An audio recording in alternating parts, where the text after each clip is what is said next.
image de la femme algérienne qui a fait le tour du monde. Basée en Californie, l'agence de presse indépendante américaine Zuma Press a sélectionné, cette semaine, une image de notre reporter photographe Louisa Hamy pour en faire la photo du jour dans le monde à l'occasion de la Journée internationale de la femme. Cette image parlante de la photographe de liberté, prise lors de la marche des femmes à Alger, a fait le tour du monde et a été largement partagée sur les réseaux sociaux. Une autre image de Louisa Hamy, prise le même jour, a également été sélectionnée pour faire office de photo de fond de la dite agence.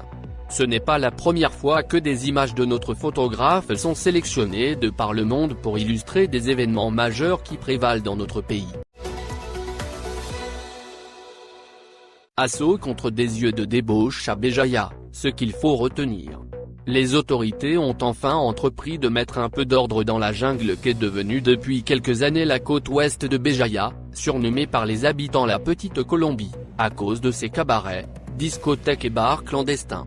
Les images des gendarmes débarquant à l'improviste et en grand nombre et des jeunes femmes emportant leurs effets et se cachant le visage ont fait le tour de la toile algérienne. Faut-il donc s'en réjouir ? Sans aucun doute, et ce ne sont pas les habitants des localités environnantes qui diront le contraire. Au lendemain de cette descente des services de sécurité, ils sont d'ailleurs sortis dans la rue laisser éclater leur joie.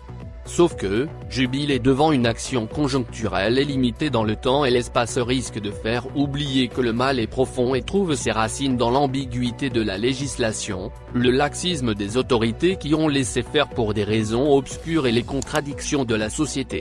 Un mauvais signal. Faut-il rappeler que cette descente applaudie par la population n'aurait jamais eu lieu sans l'action extrême menée par les riverains il y a quelques jours, lorsqu'ils ont procédé à la fermeture d'importants axes routiers ?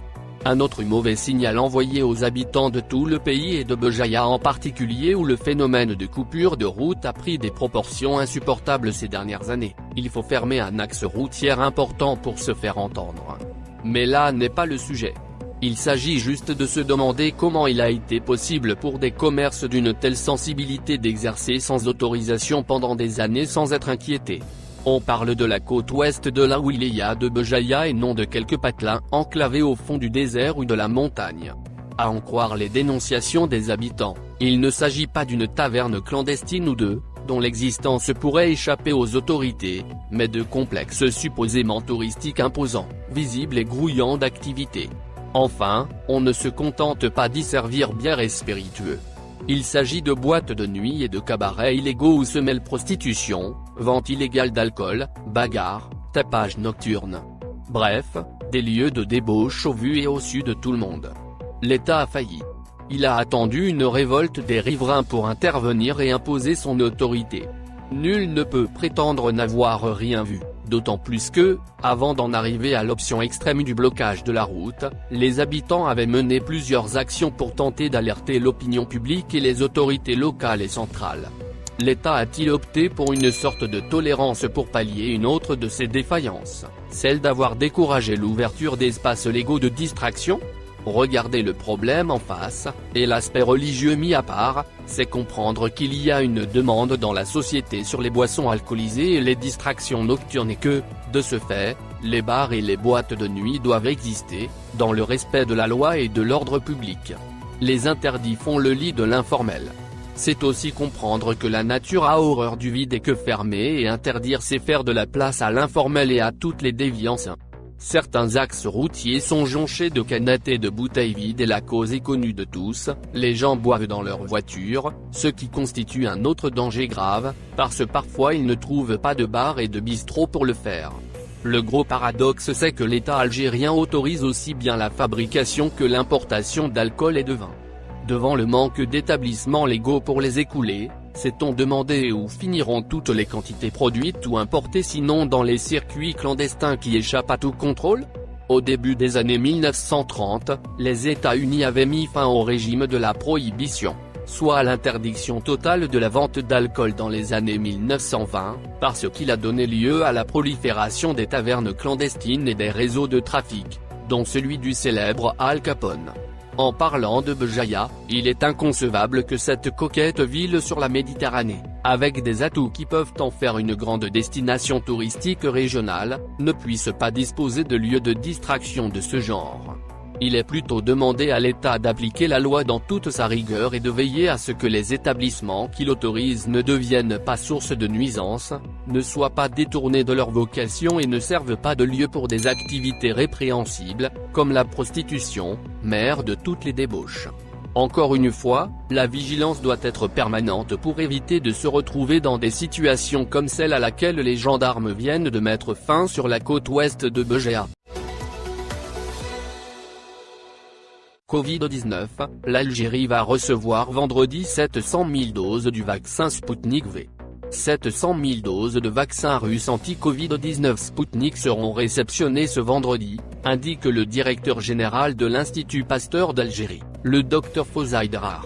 Dr Derar a annoncé, d'autre part, le parachèvement des négociations avec les laboratoires américains Pfizer, Johnson, récemment accrédités, et Novavax dont l'autorisation de mise sur le marché est en cours de validation par l'Agence américaine du médicament. Le laboratoire Novavax s'est engagé, selon Dr Derar, à fournir cette matière à l'Algérie en premier. Assurant que l'Algérie n'était pas en retard en matière d'acquisition de vaccins, M.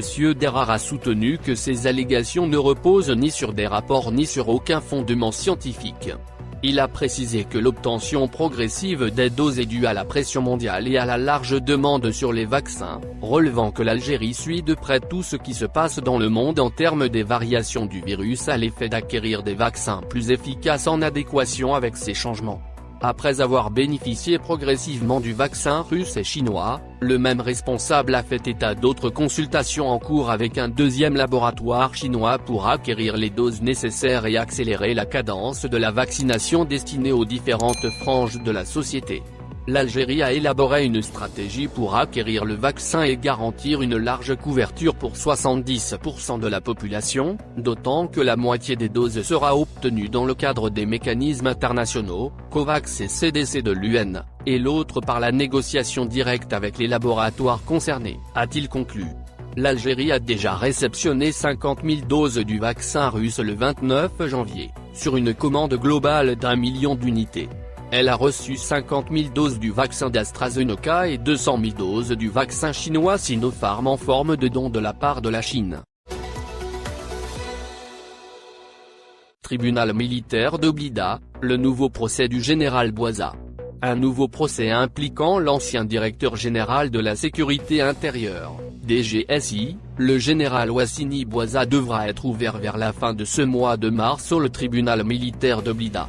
Selon ce qu'a rapporté le quotidien et Eloatan dans son édition de ce jeudi, l'ex-DGSI le général Wassini Bouaza, en détention depuis le 13 avril dernier, devra comparaître le 30 du mois en cours devant le tribunal militaire de Blida. Le procès concernera également deux autres officiers en l'occurrence, l'ancien chef de la sécurité intérieure d'Alger, le colonel Aïtamara, dit Yassine, et l'ex-directeur des enquêtes judiciaires, selon la même source.